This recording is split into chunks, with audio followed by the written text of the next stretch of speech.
Hello guys, welcome back to Go Capital. Here we talk about everything exclusively money. This is going to be Forex class basic 2 lesson 2. As it is, we are gradually coming into very important aspect of the course, and this is the point where I'm going to ask you to go back and review everything we've done up until now. We've done a lot of courses, a lot of topics. I did not separate the videos into topics. I just list them as basic 1, lesson 1, basic 2, lesson 2, basic 2, lesson 1, basic 2, lesson 2, and so on. So this particular lesson is going to contain a lot of topics that are very crucial to your success as a Forex trader. Now, if you do not grab what we are going to do in this particular course, you are actually going to be a gambler and not a trader. There is just a thin line that separates gamblers from Forex traders. So if you want to be in the category of those that are Forex traders and not gamblers, then you will have to pay attention to what we're going to be doing in this video. You're going to take up your notebook and your pen and your calculator, because we're going to do a lot of calculations, a lot of mathematics in this aspect of the course, so that you can be in the advantage region of Forex traders. Do you understand me? Whatever it is that I have taught you is okay, is good, but if you don't get this part, it's as good as you have never learned Forex. In fact, many reasons why people who have been taught different strategies are failing and they don't understand what they are doing is because they don't know what I'm about to share with you. This is that part that you don't want to miss. Do you understand me? This is that thing that you should know in order to be in the advantage zone. You get me? So it has nothing to do with strategy. It has everything to do with Forex itself, and you just need to pay attention to this. If you have not understood anything so far that we'll be doing, please feel free to ask your questions in the comment section, and I'm going to touch on them in our next video. For those who are in my private group, you can ask your questions in the group. You understand? So for those who are on YouTube, ask your questions on the comment section. I'm going to touch on them on the next video. So, and also I want to let you know that whatever I'm doing here now is not an admonition for you to invest money. In fact, let's go to the disclaimer. Trading leverage products such as Forex, derivatives, commodities, melters, binary, and crypto may not be suitable for all investors, as they carry a high degree of risk to your capital. The materials and slides shared in this video are simply for education purposes. Go Capital will not be responsible for any loss incurred as a result of the information shared. This video is my personal opinion, and you agree that whatever actions you take based on them is strictly at your own risk. This is not a financial advice. This is for education purposes. All right. We're going to be dealing on our first topic today. What is base and quote price? In one of our videos, in one of our classes, I made mention that when you trade currencies, you don't trade a currency in isolation. You trade currencies in pairs. What that means is you trade currency in twos. That means you buy and sell. Whenever you are in the Forex market, whenever you are doing anything that is transactional, there are two sides to it. As you are buying, at the same time you are selling. As you are selling, at the same time you are buying. You are going to get this picture clear when we start to explore the topic of today in depth. A currency pair is the quotation of two different currencies. So let's say, for example, using GBP, for example, if I want to buy GBP, I will be selling USD, in this case of GBP USD as an example. So in the example of Euro USD, if I'm buying the Euro, I'm going to be selling USD to buy the Euro. So you don't buy Euro with nothing, you buy Euro with something. That's why I said you do transaction in twos, in pairs. So as you are selling one, you are buying one. Whatever it is, if you go to buy orange in the market, you'll be giving the seller your money. So in a transaction, there are always two sides to it. One is collecting, one is taking. Do you understand me?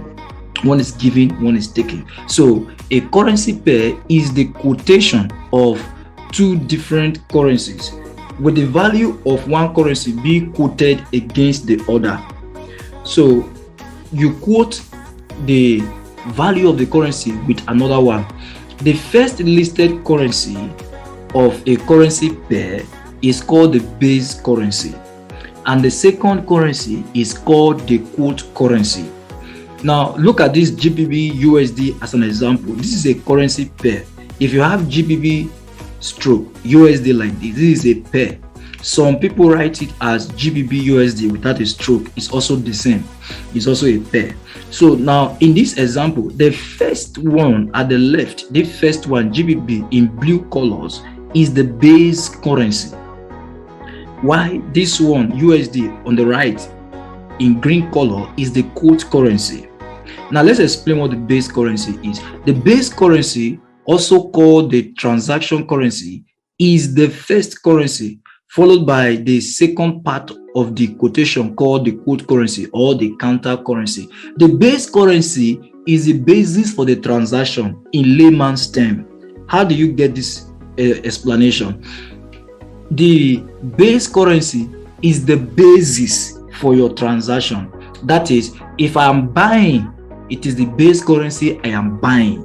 If I am selling, is the base currency I'm selling with or against the US dollar. Now let's take this GBP USD again as an example. What this quotation means is, in order for me to buy 1 GBP, I'm going to spend 1.21228 US dollar to buy it. So if I am to explain to you again, in order for me to buy GBP USD, in order for me to buy GBP, I would need 1.21228 US dollar to be able to buy one of these. So if I'm going to sell it, is the same thing. If I'm selling GBP USD with this particular example, bearing only this one in mind, this example is trying to tell us that if I want to sell GBP USD, I will sell it and get dollar worth 1.21228. So this particular amount you are seeing at this other side of the quotation is the value of GBP in US dollar. Do you understand now? The value of GBP in US dollar. Now for those of you who are in Nigeria, you know that the cost of $1 to with the cost of $1 in naira is 500. Taking that as an example. So if $1 is equal to 500 naira, it means if I want to buy $1, I will need 500 naira. Then it also means if I'm selling $1, I will get 500 naira. Do you understand now? So if I am buying $1, I would need 500 to buy it. If I'm selling $1, I will get 500 naira for selling it. So in this example, the dollar is the basis, is at the right for USD NGN. Do you understand me? So for this example that is GBP USD, we are actually saying that the GBP is costing us $1.21228 to buy one of it. So if you want to buy 1 GBP, you are buying with 1.21228 USD. So you use the quote to buy the base. So the base is the basis for the transaction. So when you are buying or selling the base, the quote, the currency on the quote side, which is the counter currency, is the one that is spending, or is the one that is being spent or being received, or being given away. So let me explain again. If I want to buy 1 GBP, I would need $1.21228 to be able to buy it. So the basis for the transaction is the GBP. Do you understand me? So now looking at this example, the same explanation for it as well. The Euro USD. The euro is the basis for the transaction here. The euro is the base. So if I'm going to buy the euro, I will spend the dollar. If I'm going to sell the euro, I will be getting the dollar. So that is what it means. So the value of the euro will be quoted in dollar.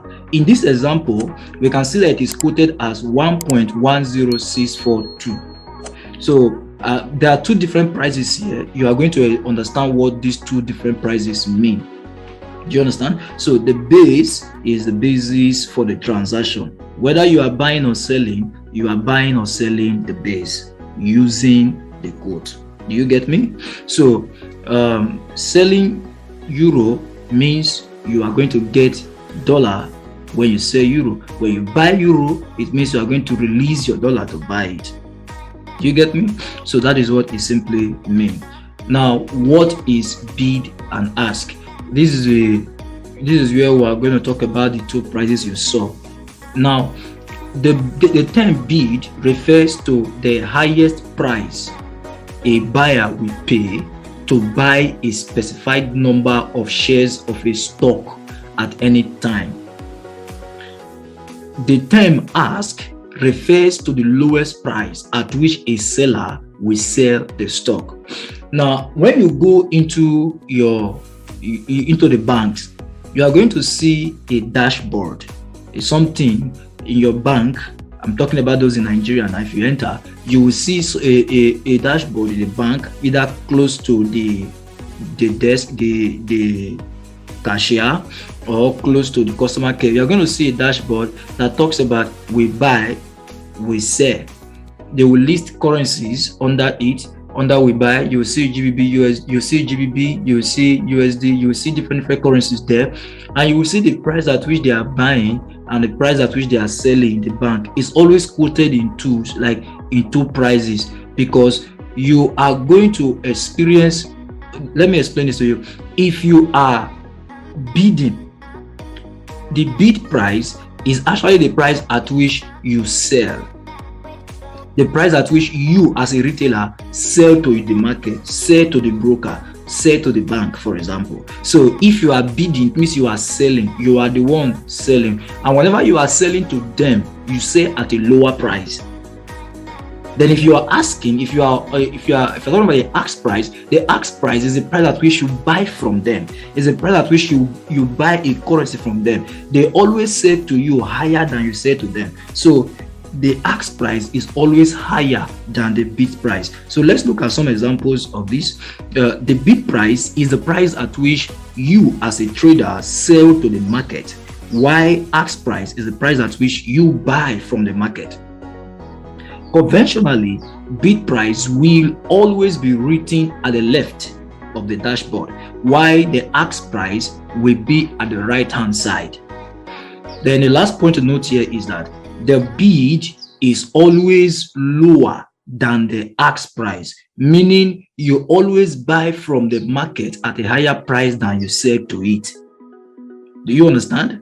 Look at this dashboard that's here now. You can see that for this price that's here, the bid is 2081.25. The ask is 2081.50. Which one is higher? The ask price. The ask price is higher. You see? So in all of the examples, you will see that the ask price is always higher than the bid price. So the bid price is the price at which you buy. Sorry, is the price at which you sell to the market, while the ask price is the price at which you buy from the market. So currencies are always quoted in pairs. So if I'm going to buy the dollar, for example, using the naira, I'm going to buy at a price higher than I want to sell to the market. That is why you can't make profit on the bank. If you go to the bank to buy dollar, for example, the price at which you will buy it will be higher compared to when you want to sell to them. So they always buy from you at a lower price. You always sell to them at a lower price. Do you understand? But they said to you at a higher price. That means you buy from them at a higher price. So you cannot gain from the bank if you are buying or selling to them. Do you understand? So now the next thing here is to go in depth into this bid and ask price. This is how it will appear on your screen. For those of you who are using phone, for this Euro USD pair, you can see that the market has been quoted in two prices. It's quoted in two. So for this one on the left is the bid price, while this one at the right is the ask price. For each of these currency pairs that are here, the case is the same. Are you with me? So on the laptop, this is how it's going to look like. On your market watch, this is how it's going to look like on your laptop. So then if you want to place an order, this is how it will be looking like also. So the price at which you buy will always be higher than the price at which you sell. So if you want to buy, it's always the right button. If you want to sell, it's always the left button. So you buy at a higher price at the right, while you sell at a lower price at the left. Do you understand me? So this is how you understand the bid and the ask price. What is a spread? The bid ask spread is the difference between the prices quoted for an immediate sale and an immediate purchase for stocks, futures contracts, options, or currency sale or currency pairs. Now, the size of the bid ask spread in a security is one measure of the liquidity of the market and of the size of the transaction cost. Now, like I told you before, that the bid price is the price at which you sell to the market. So meaning that's the price they want to buy from you. You understand? So the bid price is the price at which you sell to the market, meaning that's the price at which they want to buy from you. So the bid is price at which the buyer is willing to pay. Do you understand? So then the ask price is the price at which you want to buy. That means the price at which they want to sell to you. So it's the price at which the seller is willing to sell. Like I told you, it's always going to be higher than the bid. So when you subtract the bid from the ask, the result you get is known as the spread. That is what your broker benefits. That is the money that becomes the profit of your broker. If you are going to buy dollar using naira, for example, at 500 naira, you are buying it from the broker. If you want to sell the same dollar that you just bought to them again, even while standing on the same spot, if you want to sell it back to them, you cannot sell it 500. You will sell it to them at 480 or at 470, at something lower than the way you bought it. So the difference in it there, if you subtract the price at which you bought it from the price at which you are selling it, if you subtract the two, what you are going to get is their gain. That thing is called the spread. Are you getting me? So I hope it is clear. Now, for example, look at this, the base currency, for example, now, which is always on the left, which is the GBP in this case, and then this is the USD, which is the quote currency in this example. You will find out that the bid price is 1.3089, while the ask price is 1.3091. If you subtract this from this, which is this, what you are going to get is 2 pips. So I'm going to explain to you what a pip is very soon. 2 pips. That 2 pips is the profit of your broker. So the spread is what your broker benefits. Are you with me? That's what you pay for participating in the Forex market. You understand? So whether you buy or you sell, there's always going to be a spread. Sorry for that. There's always going to be a spread when you buy or sell. So the difference in that is when you subtract this from this, you are going to have 2 pips. Subtract the bid price from the ask price, you are going to get the spread. You cannot get a negative spread. It can only be 0 or 1 or 2 or 0.1, but you can't get -1 spread. No. Why? Because the ask price will always be higher than the bid price. I do hope that you understand what we've talked about so far. Now, on the second example, the case is the same. You subtract this from this, and what are you going to get? 0.6. So when you subtract it, 0.6 will be your answer. This 0.6 pips is also what we call 6 pipettes. I'm going to explain what the pipette is on the next slide as well. So let's go to the next slide now. What is a pip? What is pipette? Currency prices typically move in such tiny increments that are quoted in pips or percentage in profit. You know, you actually don't have enough money to buy. Okay, I'm going to explain that too when I get to leverage and lot size and the rest. But let me talk about it little in this part. When you are in the forex market, we buy currencies in large volumes. We buy them in large volumes because imagine that we are profiting from a small change in price, and those changes in prices, they happen in 4 decimal places, sometimes 5 decimal places. How do you make money from that? That is really small. Taking for example now, this is 1.389 and this is 1.3091. The difference in this is just 2 pips, and these 2 pips can be worth $2, can be worth $200, can be worth $20,000 depending on the lot size. So but it is the idea of measuring the movement of prices that brought about this issue of pips. So pips stands for price interest point or percentage in point. This is also the measure of movement in the exchange rate between 2 currencies. So a pip is the smallest whole unit measurement of the difference between the bid and ask spread in a foreign exchange quote. A pip equals 1 divided by 100 of 1%, which is equal to this 4 decimal digit. So this 0.0001 is 1 pip.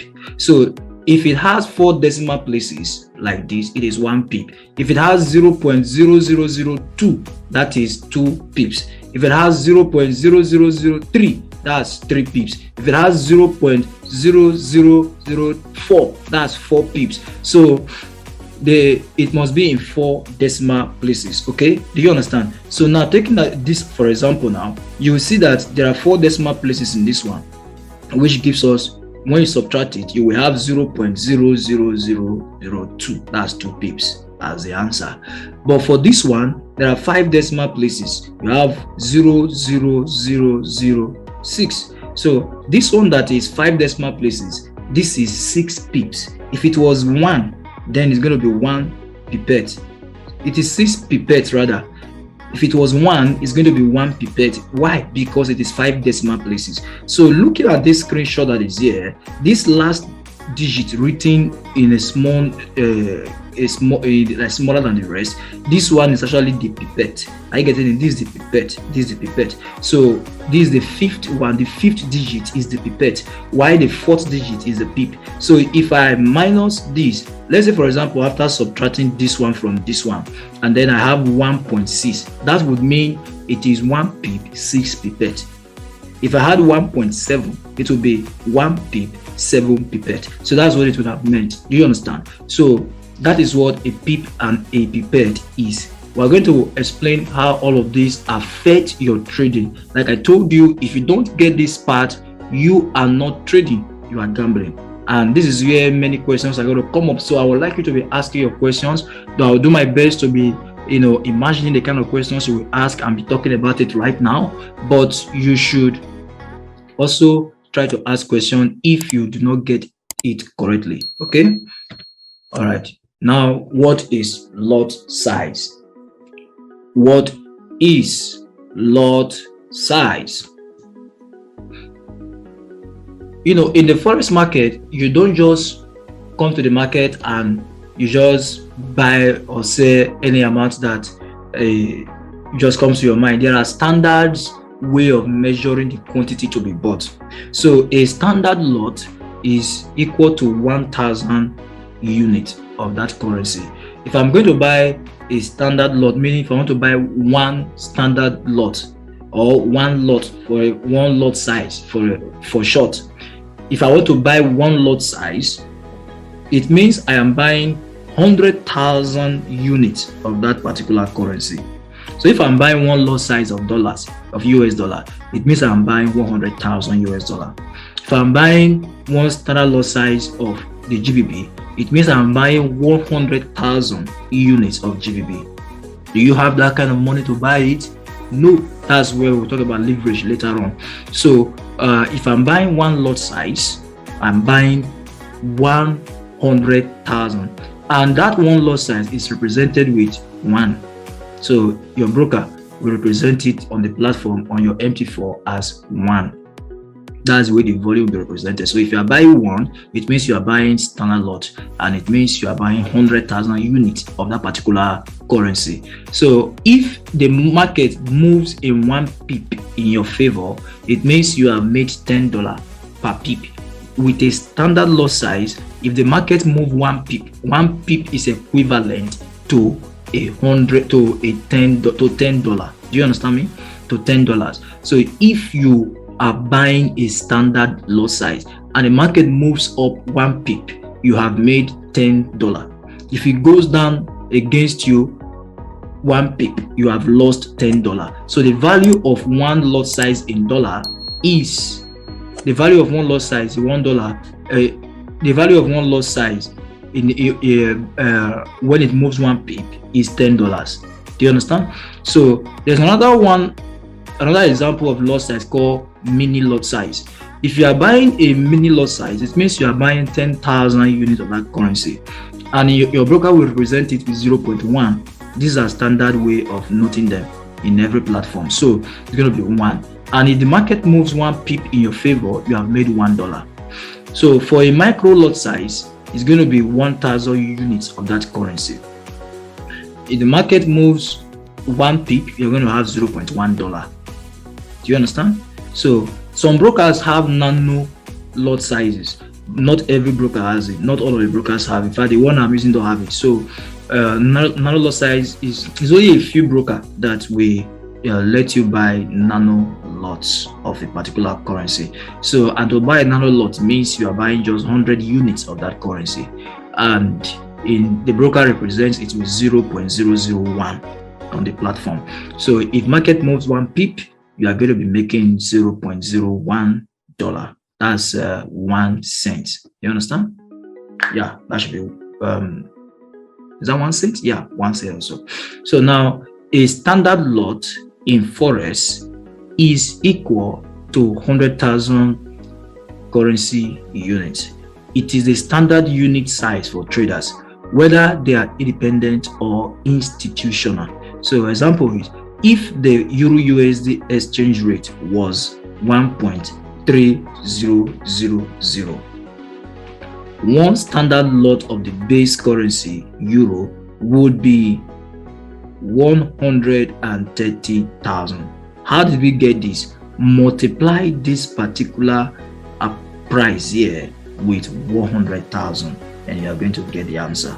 Do you understand? So if you are buying one standard lot size of euro using US dollar and the price in US dollar is 1.3000, it means you are going to need $130,000 to buy that one lot size of euro.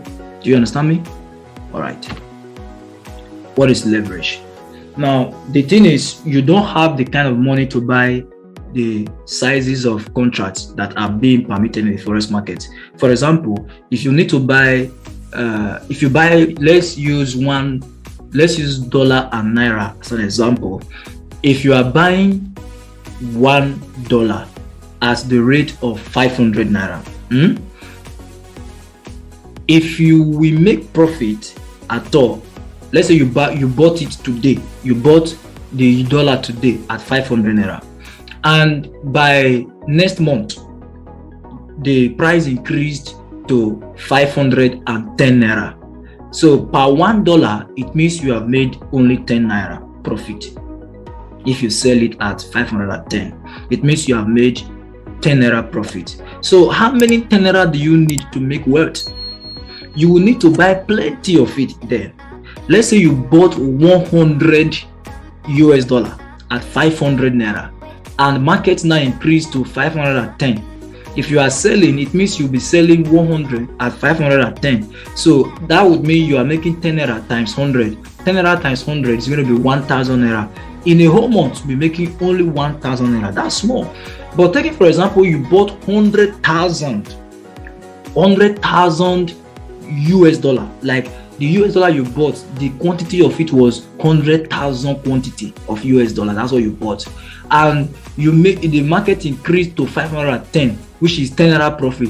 Multiply 10 naira times 100,000. That's ₦1,000,000 naira in 1 month. So you need to be buying the currency you are buying in large quantity for you to be able to make profit when market moves up small. So, but you don't have that kind of money to buy it. So what do you now need? You need what we call a leverage. So your broker gives you what we call leverage. Now leverage is the use of borrowed money called capital to invest in a currency, stock, or security. The concept of leverage is very common in forex trading. Leverage involves borrowing a certain amount of the money needed to invest in something. In the case of forex, money is usually borrowed from a broker. So forex trading does offer high leverage in the sense that for an initial forex trading does offer high leverage in the sense that for an initial margin requirement, a trader can build up and control a huge amount of money. I will explain what leverage is. Let's just keep reading. Leverage in forex is like a loan that the broker gives the trader so that the trader has more capital to trade with than what he or she initially deposited. So it's represented in the form of a ratio. Some leverage levels that FSTM, which is that broker I told you to register with, some of those levels, the leverage levels they offer is depending on the knowledge and your experience, there are 1:50, 1:100, 1:200, and 1:500. So for example, here's an example of how leverage works. Let's read from here now. Let's say a trader has a trading capital of 10,000 pounds, euro. So let's say this is what he has, euro, 10,000 euro, and is trading with 1:100 leverage. According to his leverage, his trading capital is increased 100 times, which means he has 1 million. How? 100 times 10,000. The trader has a trading capital of 10,000 euro initially, and he's using a trading leverage of 1:100. It means according to this leverage ratio or level, he actually has 1 million euro to trade with. So if he decides to buy the euro at $1.3055 and close his position at $1.3115, he will have almost doubled his capital. How? Minus the price at which he is closing the position from the price at which he entered the position, and multiply it by the 1 million, he would have made $10,000. And initially he had 10,000 euro in his account. Do you understand? So this person is able to make 10,000, which is double of his account at once, just because he used the leverage of 1:100. If the market move this way for him. So, and if you minus this from this 1.3155 minus 13055, you minus it, you discover that this is 100 pips. This is 100 pips. So if market moves 100 pips with a standard loss size, the person would have made 1 million naira, $1 million rather. Sorry, I'm used to call it in naira. If he uses a leverage of 1:100, the person would have made 10,000. What am I even saying? Let me come again, please. Don't get it twisted. Carry your calculator, type 1.3155 minus 1.3055. What you will get is 100. Are you with me? What you will get is 100. Have you done that? Yeah. So what you will get is 100. Remember, I told you in the previous slide that one lot size, if it moves 1 pip, it's going to be $10, right? It's going to be $10. So now that you have made 100 pips, multiply $10 times 100. What will you get? 1,000, right? 100 times $10. That's 1,000. Am I correct? But remember, you are using a leverage of 1:100. So you will actually make $10,000 if you are trading a standard lot size. So let me come back from this place again. Here's an example of how leverage works. Let's say a trader has a trading capital of 10,000. That's your capital, and is trading with a leverage of 1:100. According to his leverage, his trading capital has increased 100 times, which means now has 1 million in his account to trade with. Do you understand? So if he decides to buy the euro at $1.30055 and close his position at $1.3155, he will have almost double his account. How? Minus the price at which he closed it from the price at which he entered, and multiply by what he has in his account. You are going to have this. So if you multiply this, you have 0.0100. That's what you get. If you subtract this from this, you have 0.0100. So when you multiply with this, you're going to have $10,000. On the other hand, if this same trader buys the euro at 1.3055 but closes his position at 1.305, that means lesser than he bought it, he will have lost almost half of his capital. Because if you minus this from this, what will you have? If you subtract 1.3005, you subtract this from this, what will you have?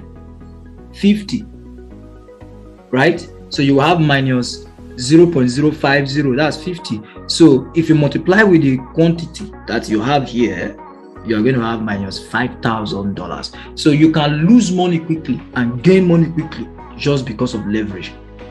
It is very important to remember that while leverage can increase your capital and give you opportunities to multiply your profit, it can multiply your losses too. Therefore, you must use leverage wisely.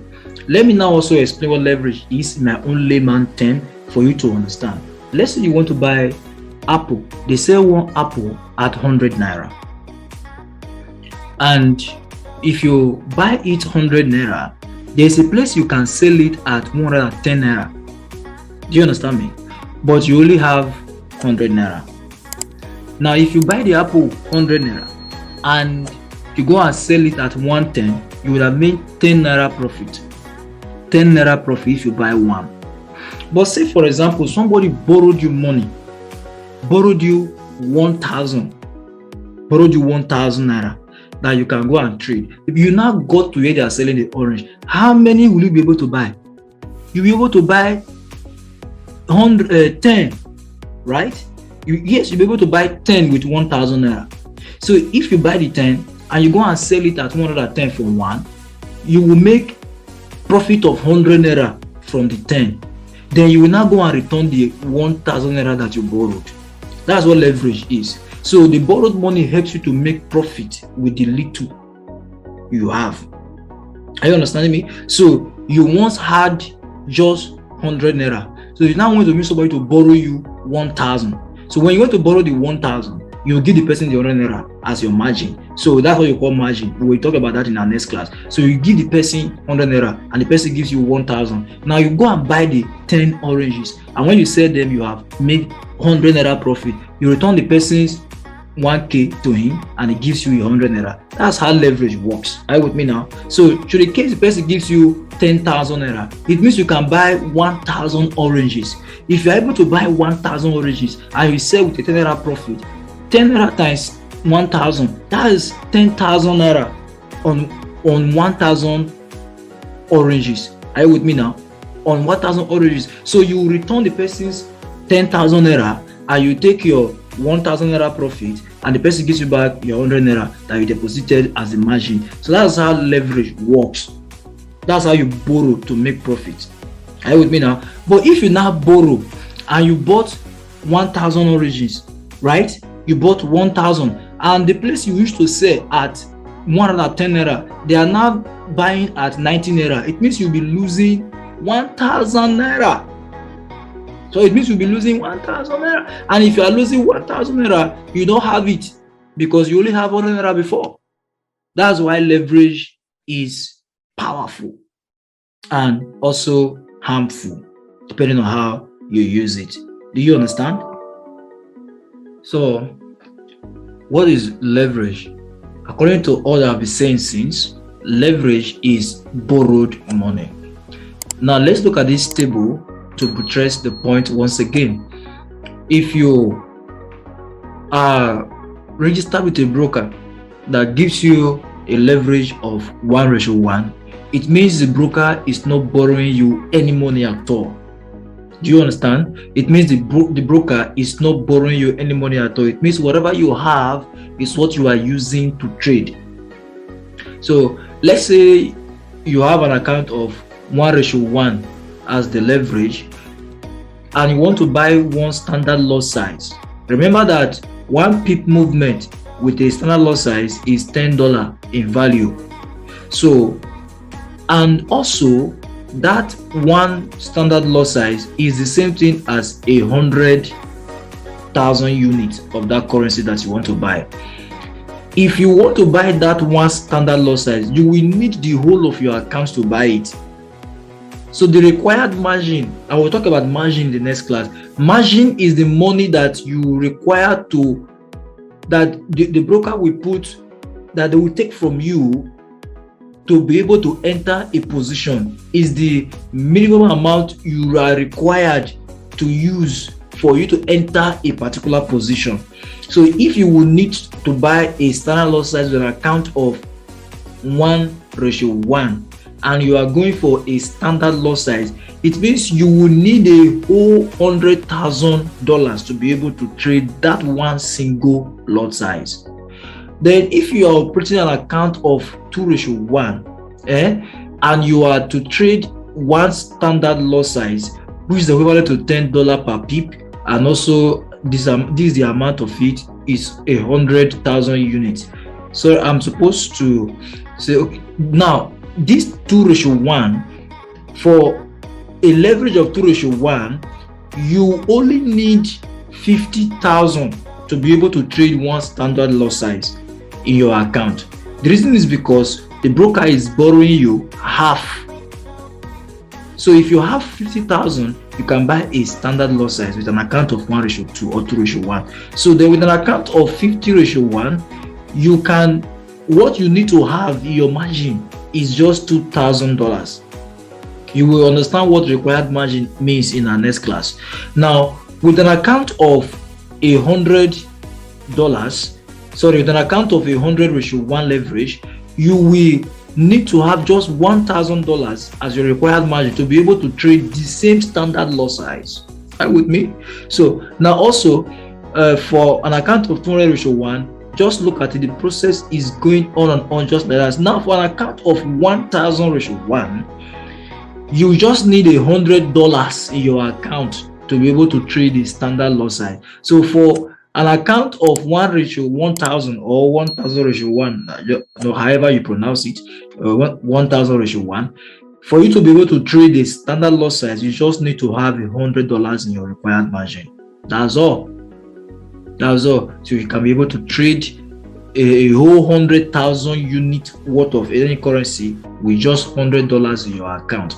This is how leverage works. I believe you understand the concept of leverage already. Like I said in the previous example of that orange, you should be able to grab your understanding. If you have 100 naira with you and they sell orange 100 naira in the market, it means you'll be able to buy one. If you buy that 100 naira worth of orange, you will get just one quantity of orange. Do you understand? But if now you will not go and sell it somewhere else, maybe 110 naira, so you made a profit of 10 naira.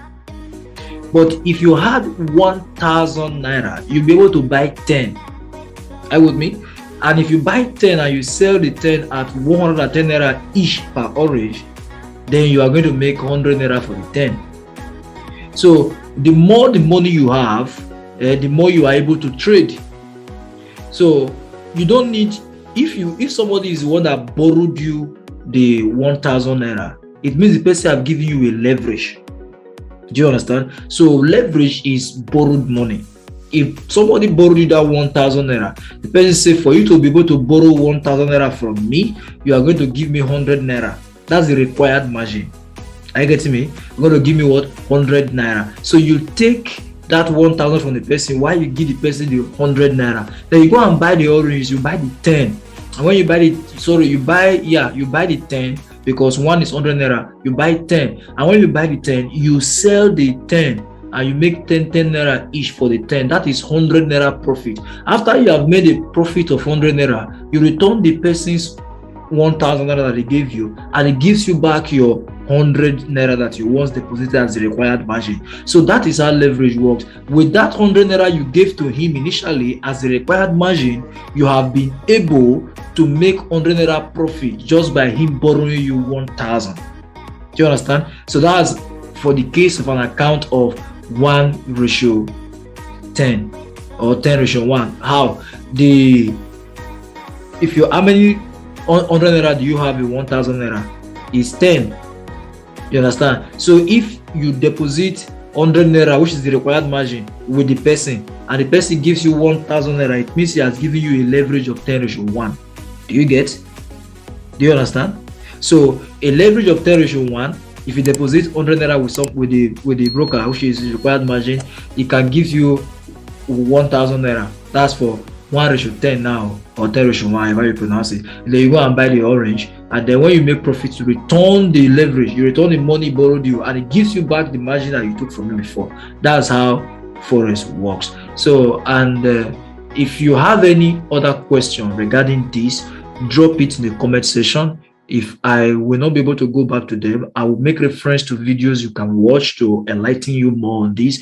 But with all I've said so far, you should be able to grab what the concept of leverage is already. You know, most times all of these things being taught in theory like this are not really understandable until you start the real practical itself. So as I walk you through into the advanced classes, you are going to see me use all of these things. These are just basics. Do you understand? I'm just laying basics. So but when we start applying them, you will constantly be reminded of how to apply each of these things in your trading. So I'm not going to leave you in the middle.